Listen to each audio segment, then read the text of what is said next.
Hello and welcome. You're watching the top Jewish news channel. With us today is world-renowned expert on the Middle East, Islam, and the Arab culture, Dr. Edy Cohen. Dr. Edy Cohen, hello. Dr. Cohen, I want to ask you first and foremost about the recent hostage exchange which we have witnessed happening in Israel, where we released multiple 150 terrorists, if I'm correct, for the hostages that were captured on the 7th of October. And how does the Arab world see this whole ordeal? Do they see this as a hostage exchange, the way we see it, or do they see it as a sign of weakness, as a sign that we're not really serious about our intentions in the war? What is their view on it? Let us first of all describe what the Arab world and the Hamas wants and how they see this exchange of hostages. First of all, we know very well that Al Jazeera TV broadcasted since 3 weeks. They are broadcasting that Israel is pushing for a ceasefire. This is not true. Hamas, in cooperation with Al Jazeera, makes pressure on everyone, on Egypt, to seek a ceasefire in the exchange of hostages. So who wants this ceasefire is the Hamas rather than Israel. We have to understand that Hamas and Al Jazeera, they are the same person. Al Jazeera backed in the promoted in the support the Hamas. However, Hamas needs, and I heard many signals of Hamas, they need a long-term ceasefire. They don't want a temporary ceasefire as they had 1 month ago, for 1 week or for 10 days. They need a long-term ceasefire that leads maybe 1 month, maybe 2 months. They have a lot of demands. They also demand a full pullout of the Israeli soldiers from Gaza in exchange to release maybe 50 or maybe more hostages. Israel doesn't see the things as Hamas sees. Israel is the Israeli military continues to shell and to search the Hamas militia. The war is going on. For Hamas, this is not only a ceasefire. Hamas wants to stop the Israel military operation. Dr. Cohen, I wanted to ask you right now as the expert of Arab culture. So Israel has captured, after the events of the 7th of October, hundreds of terrorists, if not thousands, which are kept in prisons currently in the south of Israel. And the government is thinking what to do with those terrorists. Now, I don't want to talk about the legal questions related to this. I wanted to ask you, as an expert of Arab culture, what should Israel do with those terrorists in order to prevent and deter future terrorist attacks? Well, these murders entered to Israel, killed, raped, and kidnapped our children, our wives, our fathers. We must punish them. They must be hanged in order to be a lesson for the Arab countries. I don't want them in prison. I don't want to, and many Israelis wants to see them hanged. This is the way it must be. They must finish their life only by hanging, not by shooting, only to be executed by hangs. This kind of murders must be, as I said, a lesson to the Arab world who dare to come to Israel. These are not criminals.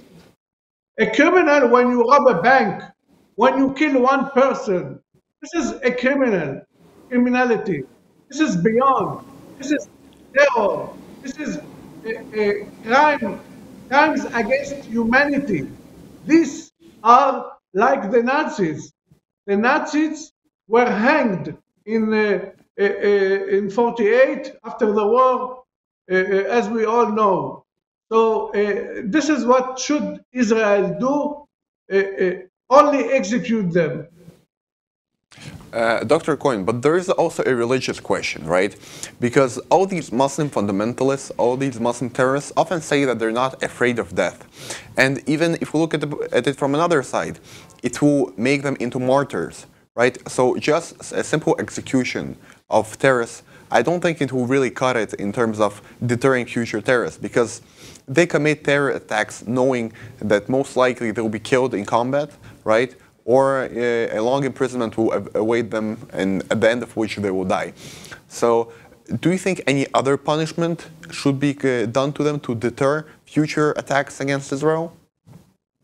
Well, I hear every day the Muslim leaders in many countries, in Lebanon, in Syria, we want to be martyr, they say, they claim to be martyr, to be a martyr. But when the Israeli Air Force come to shell them, they go away and they cry and they don't want to die. So there is a gap between what they wish and what they want and what they declare and what they so-called say. These terrorists, they don't want to be killed. Believe me, this is only, they sell us words. I think they should be executed, because if not, maybe one day they will be released, they will run from the prison. Who knows, in 5 years, in 10 years, what will happen? And Israel might release them. So in order to stop, not to make a future, not to encourage the terrorists to kidnap Jews and to make exchange in order to liberate them, I think the best way is to get rid of them. And how we can get rid of them? It's only by executing them, by hanging them, because they deserve it. If there is a paradise, so they can enjoy. They can enjoy their paradise. We should execute them. Dr. Cohen, let's zoom out from Israel, and let's say the events of the 7th of October happened in a surrounding Arab country. Let's say not even an extreme one, but a moderate one, relatively, such as Jordan, right? Or Saudi Arabia, who have good relations with the US. If such an event would happen there, how would it look like, and what would happen to the terrorists that have committed it? Or Turkey, maybe. What will Erdogan do if the Kurdish entered his country and killed 1,200 or 1,400 Turkish guys? He will invade Iraq or Syria, if they came from Syria or Iraq, and he will kill tens of thousands of Kurdish. And he did it. We know the history, he did it. So we must not be afraid from what the West says. We know what the United States did in Guantanamo, how they also in Iraq, how the US had their own prison in Iraq, in Baghdad, in Guantanamo. So Israel is a sovereign state, independent state, and I think what they should do here, execute these murders. And we have a system of justice. We can make it also legally, of course, and that's it. And this is the wish of many Israelis, not only Edy Cohen. Many Israelis wish that these murders will be executed. Believe me. Dr. Cohen, I want to ask you one of the questions that are recently thrown out and asked almost to every person who's being interviewed. What do you think should be done in Gaza after Israel finishes liberating it from Hamas terrorists? What will be the most stable, because this is the main question, like what will be the most stable situation and the most stable proposal for a political structure in Gaza after the war? Should the PA rule it? Should some international coalition? There are now rumors of and proposals of a coalition between Israel, UAE, and America ruling it. How do you see what should be done there? I think multi-coalition, not only Arab countries, Americans, Arabs must be in Gaza, but also Israel in the border of Egypt, Philadelphia Acts. Israel must prohibit the citizens of Gaza to receive any arms from Egypt. We know that it's a very problematic issue. The PA is not ready. The PA is very weak. I think, as you said, maybe also the United Nations, but in cooperation with the Americans, with the Saudi Arabians, and as you said, UAE, must be also with cooperation of Western's army. Not only the Arabs rule there, not only Muslim with Muslims, also foreigners, Christians like American must be there. Until we see how this can be also for many years. We all know what happens in Berlin after the World War II. Berlin was, how we say, the Americans, the French, the Russian, every country took a part. It was split for 4 or 5 armies. So we can do the same model in Gaza. Saudis, Emirates, but also French and American, not Turkish. We need Western presence also in Gaza. But this is not an eternal solution. This is not a long-term solution.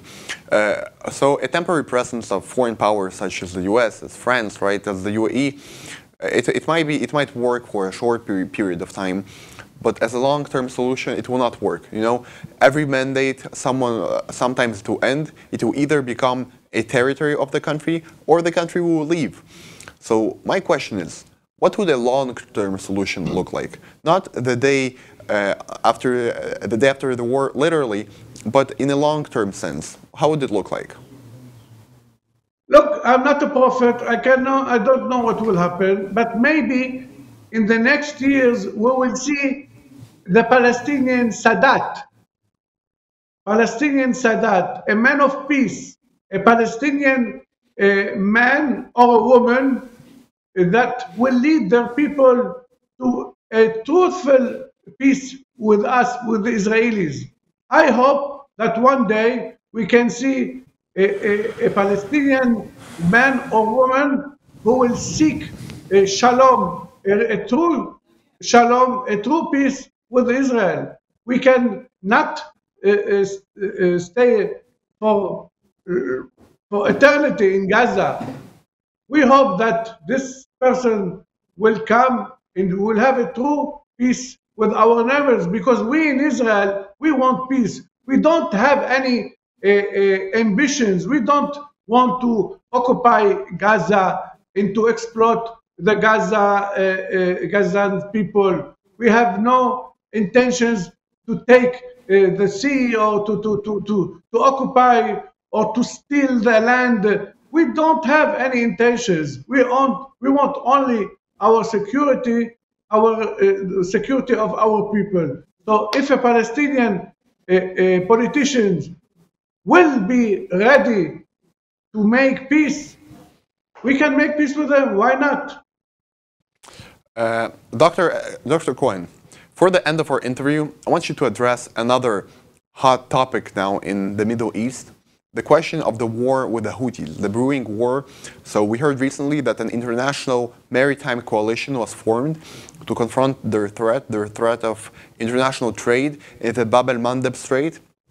And do we need an actual, military interference in Yemen? Do we need boots on the ground there to fix this problem? Because honestly, the Bab el-Mandeb is such a narrow strait that is such a vital lifeline for international trade that I personally do not see any other way. So the threat of the Houthis should be dealt with, and it won't seem to go away, in the near future if we don't fight them. Well, the United States succeeded in several days to build this coalition, including France, Netherlands, Japan, and also Bahrain. We might see there's other countries like Saudi or like UAE. They are not involved, but they might help with intelligence.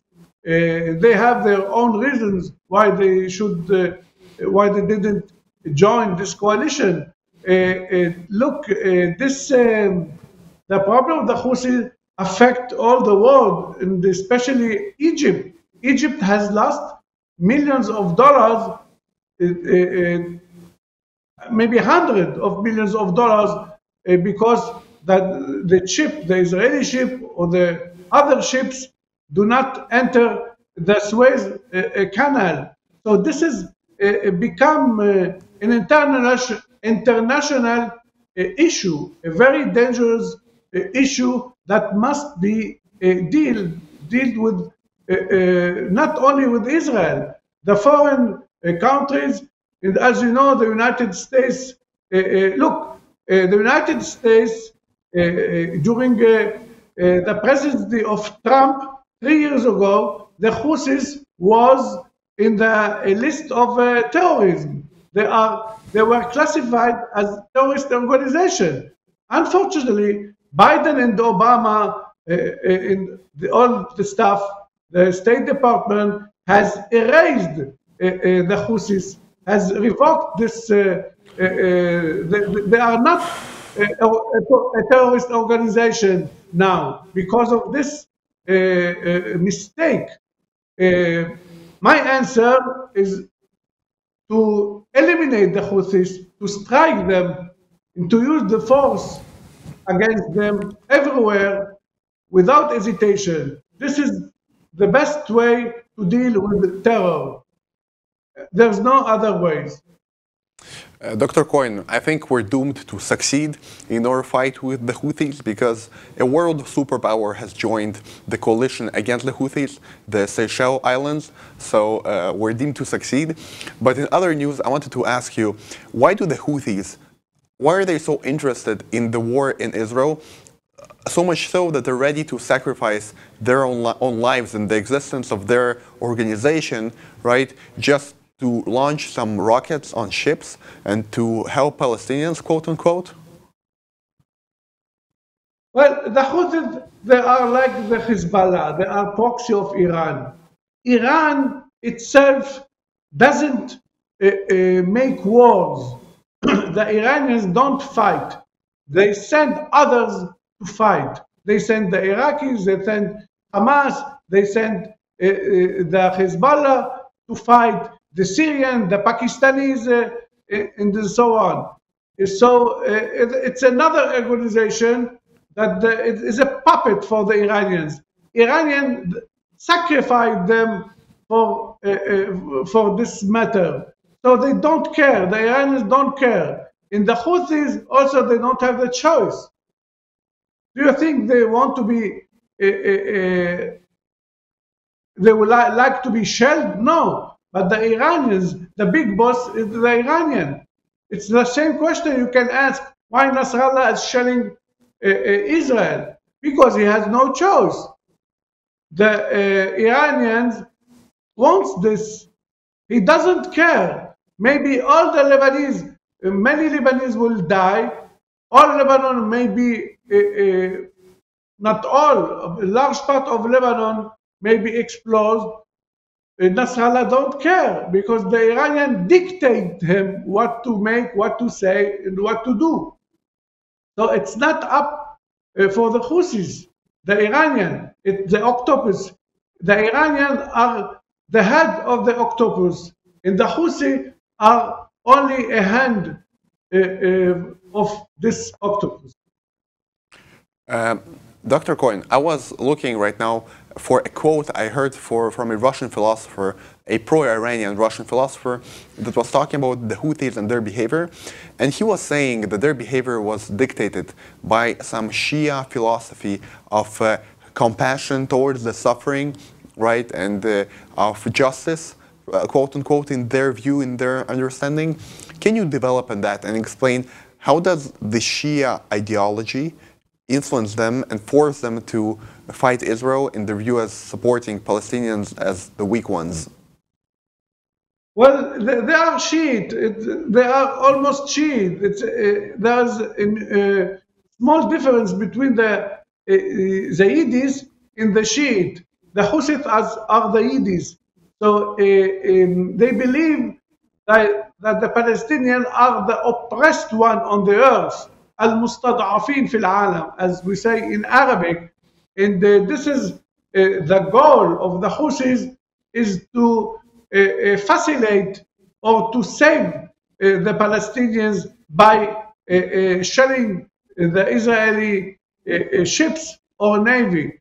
They think that they contribute to this war, to this holy war against Israel, but I think that it doesn't come from religious beliefs. I think that it comes from the Iranian Ali Khamenei. He is the Iranian supreme leader. He dictates for everyone what to say and what to do, to Nasrallah, to the Houthis, to everyone. This is the problem is from the Iranian regime, only come from there. Dr. Edy Cohen, it was a great pleasure and a great honor for me to speak to you. Thank you to all our viewers who watched our interview. Please subscribe to us on all of our social media platforms. Now we also opened a new WhatsApp group, so subscribe to that too. Thank you again for watching. Have a great day.